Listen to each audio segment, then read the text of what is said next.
এই যে আমাদের দেরি করে রাতে ঘুম আসে, স্ক্রিন আসক্তি, এই ডিভাইস আমাদের আরামের ঘুম কেড়ে নিছে কেন জানেন? এর কারণ হচ্ছে আল্লাহর দেয়া যে ফিতরাত, এই ফিতরাতকে আমরা উল্টে দিয়েছি। আল্লাহর দেয়া ফিতরাতকে যখন আমরা চেঞ্জ করেছি, আমাদের জীবন থেকে বারাকা উঠে গিয়েছে। ফজরের পরে আজকে থেকে কোনো ঘুম চলবে।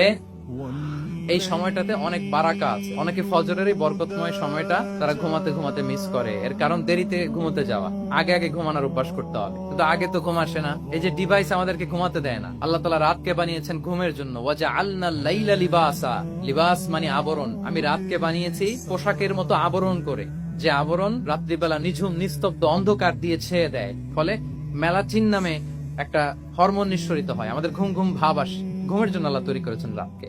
আমাদের শান্তির ঘুম কেড়ে নিছে এই ডিভাইস। আল্লাহর দেয়া ফিতরাতকে যখন আমরা চেঞ্জ করেছি, আমাদের জীবন থেকে বারাকা উঠে গিয়েছে। ফিতরাত শব্দটার সাথে আপনাদের পরিচয় আছে?